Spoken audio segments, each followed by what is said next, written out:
Hello, good morning, Watchmen. Welcome to another episode of the Watchmen Hour. I am your host, Mazi K, and I pray that this blesses you. Today, I wanted to take a moment to reflect.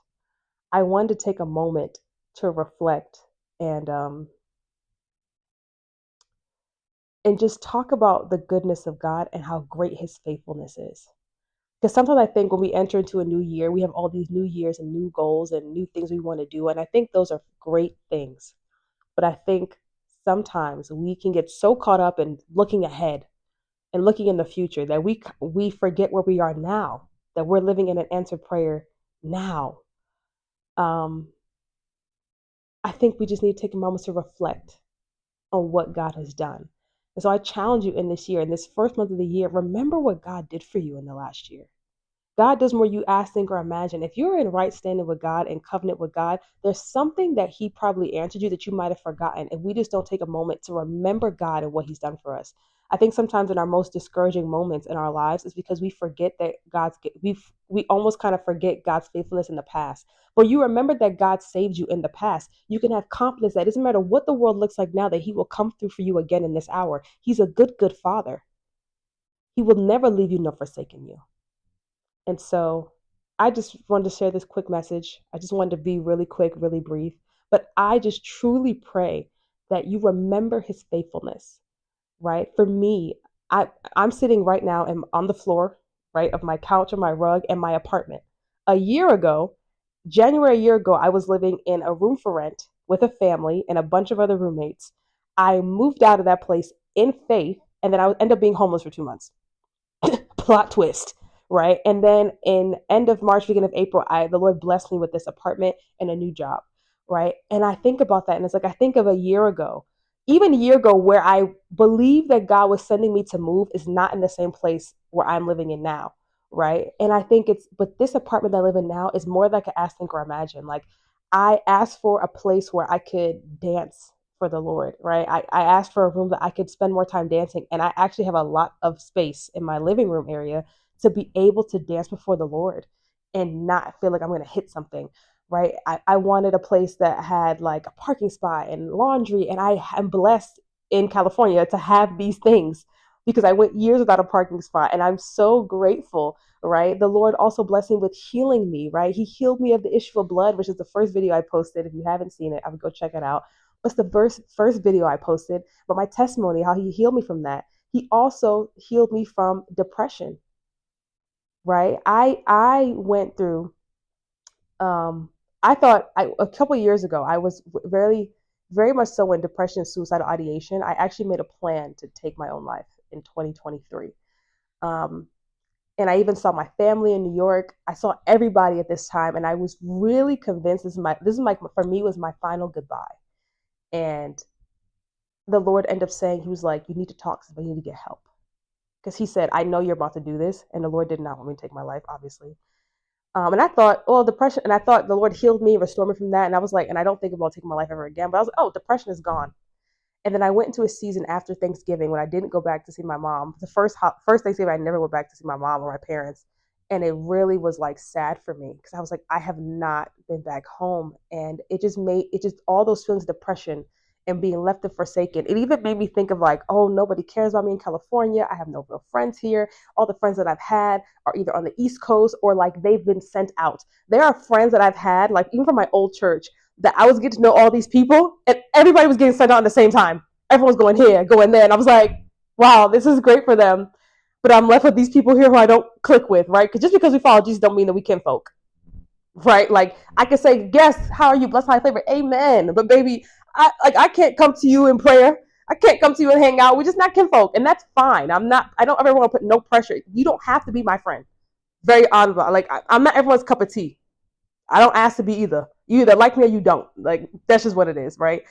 And I think about that, like I don't have no friends, I don't have this, and I was like looking at all the lack I thought I had, and that's what depression does. You really look at all the lack that you had, and it wasn't until around like a week before my birthday in December that the Lord had showed me through another friend who was actually going through the same thing, right? And she had showed me about well, she showed me, but we were going through the same things. And she was telling me, right, how she felt the same thing. She felt super alone. She also dealt with depression in the past. And it was just something about the fact of us two coming together, seeking the Lord together and getting in our word together, that all that stuff was broken off. It was like the revelation, the fact that like I am loved by God. He loves me. He never left me nor forsaken me. The fact that God is love and He is my creator, that means His love is embroidered in my DNA. Because whenever you create something, you leave a piece of you in there, right? If you're an author of a book, the reason why some books are so good is because there's a piece of your story in the book that people can relate to. I said, so how much more so when God created me in His perfect image, that His love is literally embroidered in my DNA. What do you mean God could ever forget me? His love lives in me. Nothing can separate me from the love of God. Are you kidding me? And if somebody ever tried to tell that to me, I'm saying you stupid and you dumb, and you sent from the freaky bum enemy. That's what you sent from. Talk to somebody else about that. Let me calm down.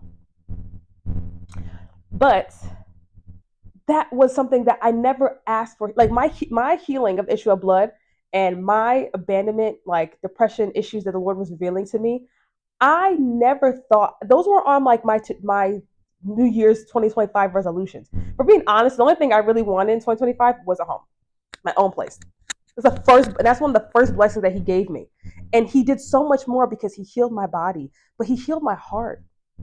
He healed and restored me, right? And maybe I'll do a testimony video of how like He gave me this apartment, because that me being homeless for 2 months was even a crazy story in itself. But it's like the Lord, He restored and redeemed me. He did more than I could ask. And then He pruned out a lot of friends in my life last year as well. A lot of friends the Lord had told me I had to let go. He said, you gotta let them go. They can't come with you in this season. And it's so blessed because when I was hanging out with everybody for my birthday, everybody who was there celebrating my birthday with me did not know me in the beginning of 2025. They only met me like March or so or something like that afterwards. Truthfully, when I actually got my apartment is when like I actually started hanging out with them. So I'm like, even me sitting down with them and eating lunch and hanging out later for my birthday, I'm just like, yo, a year ago, y'all didn't know I existed. In the beginning of 2025, you guys didn't know me. The Lord literally pruned old people from my life and gave me people who are friends who are not perfect, but they are people who are after the heart and presence of God. They are people who have a heart who want to be with Jesus all the days of their lives. They're not perfect, but they have repentant hearts, and their desire is to follow whatever God's doing for them. They just have a heart for Jesus, and that's what I ask for in friends. They don't. None of us are going to be perfect, but I said, but if they have a heart that wants to be with you and spend time with you and be in your presence, I said, God. I said, isn't that a good friend? Friends that bring you closer and edify Christ. That's something I wanted, but I didn't pray. I didn't pray heavy for that. You know what I'm saying?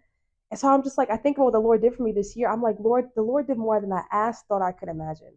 And what the Lord has been telling me about this year, I said, the Lord is so good that even what He told me about this year in 2026, there is still more.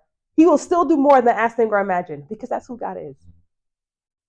And so I ask that when you watch this, I ask that you remember His faithfulness. That if you look back in your life and ask the Holy Spirit to remind you, He's done more than you asked, thought, or imagined. Remember that moment when His faithfulness held true. Because through that, on the times where it looked bleak, the time it looks like, I don't know how this prayer is going to come to pass. I don't know how this is going to come to pass, Lord.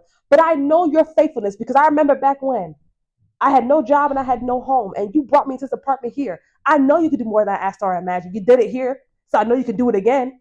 You're the God of miracles. You're the way maker. You're the OG miracle worker. And you can remember that about God and encourage yourself. So I ask that you hear just a little bit of my testimony, what He's done in my life, more than I asked or imagined, that you remind yourself that the same God who did it for me, He's the same God that can do it for you. Jesus is real, my friends. He's real. He's real. Submit your ways unto Him. Pursue Him with everything you have, and remember His faithfulness. Until next time.